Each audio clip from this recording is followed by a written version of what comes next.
Hey everyone, and welcome to Comic Breakdown. Now this video I am freaking super excited for, and it's because we're covering Captain Marvel issue number 25. Now if you haven't been following this Captain Marvel line, I highly recommend that you check out my playlist. My playlist picks up from the events of Empire till now. And that's all the information you're really going to need to be able to follow this story arc that currently is going on. And I gotta tell you guys, this story arc is freaking phenomenal. Because this is a storyline where Captain Marvel died reigniting the sun. But she was jolted into the future. Something brought her into 2052. And we find out that somebody is Ovi, son of the Enchantress and Namor. Now be sure that you guys are subscribed to the channel and you hit that notification bell so you don't miss any of the content that we have coming out. And with that being said, let's dive into this issue. Alright, so picking up in our apocalyptic world, year 2052, everybody had just found out that Ovi has magic chained up and has been using her, Luke Cage, and others as their minions to make a utopia. And after finding this information out, our team was relatively quickly disbanded and chained up. And so we pick up somewhere in the bowels of New Atlantis with Bridget. And she sits here chained up, calling to the hammer of Thor. But it's not coming. Not understanding why it doesn't come to her, this is when she sees the arrival of Rhodes. And Rhodes helps her escape, though it does take a heavy toll from her. And Bridget tells her that she needs to go help the others escape. And Bridget takes all her chains, wraps them around her arms, and goes to save Carol Danvers. And this is where we pick up with Carol, Ovi, and the Enchantress. And they're letting us know, they're doing the evil bad guy thing where they let us know their plan. And pretty much the plan was to pull Carol Danvers forward in time so they can send him back. Because no matter how great he's made this place, at the end of the day, it's still a dystopian horror show. No matter how talented or how charismatic you are. And his plan is to go back in time and rule everything. And this is where he makes his exit from the room to go check on some things. And Carol is left with the Enchantress. And she sees the Enchantress it isn't under mind control, but she doesn't seem thrilled about this whole situation. So she tries to play at that. And the Enchantress lets her know is that she knows her son is a tyrant. But she also knows that he's a visionary. He's a gift and a curse. A storm that's going to claim the world. And to the Enchantress, he is his father, and so he's meant to rule no matter what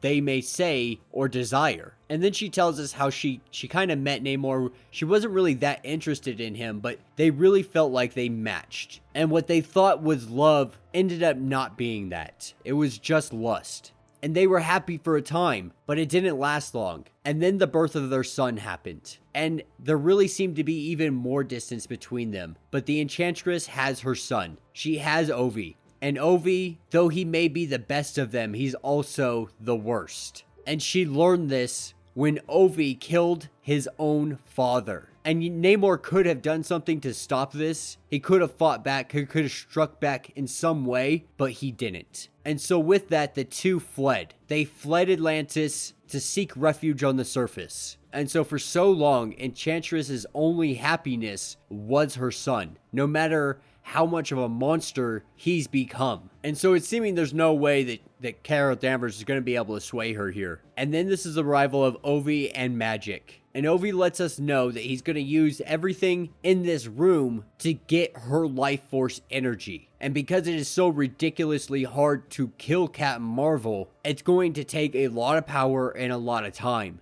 And so they begin. And this is where Bridget and Emma Frost are standing around the corner watching what is transpiring. And no one else has been freed yet because Rhodes it took a lot out of her to be able to free them. And so she's currently unconscious. But these two are the only ones here to be able to do anything. And Bridget isn't going to stand by and watch as Captain Marvel is tortured in such a manner. And this is where she screams, "Avengers Assemble," even if it's only two. And her first course of action is to knock out the Enchantress. And Emma Frost grabs Namor's son, only for Emma to get thrown off really quickly. But with all of this happening, Carol Danvers was able to break one of her shackles, and she sends a blast right into him. And this is when Luke Cage charges at her, but she knows she has to keep her beam on him and not focus on Luke Cage. And this is when Emma Frost taps into the mind of Luke Cage and finds the man with inside and brings him back out. And now Luke Cage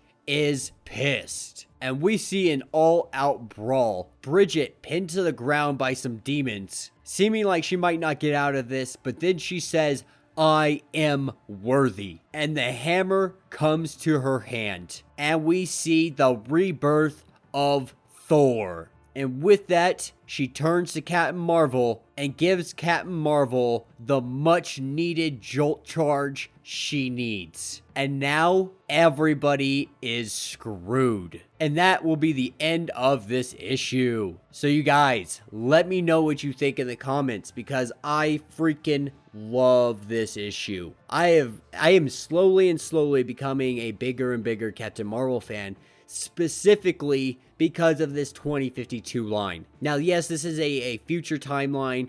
They said it's a possibility of something that could happen, but it's not necessarily the end. I would really like to dive into all the other characters in this. I would have liked to see a lot more story, and I hope that's what we're going to get from this storyline. I hope they do this with a lot of the other lines as well. But with Captain Marvel, this line is just absolutely phenomenal. And Bridget taking over as Thor, I think, is probably the best thing coming out of this Captain Marvel line so far. All in all, like I've said many times already, like, I freaking love this, guys. So definitely check it out. Go check it out, the comic shops. If you live in the Medford, Oregon area, go ahead and check out Rogue City Comics. I promise you, they're going to have it in stock, and they're going to have the best comics, top of the line indie stuff, and a bunch of other merchandise that you guys can purchase. If you haven't yet already, please do me a favor, subscribe to the channel, like this video if you enjoyed the content, check out my podcast, Comic Breakdown, and more podcasts available on iTunes, Spotify, or wherever you get your podcasts.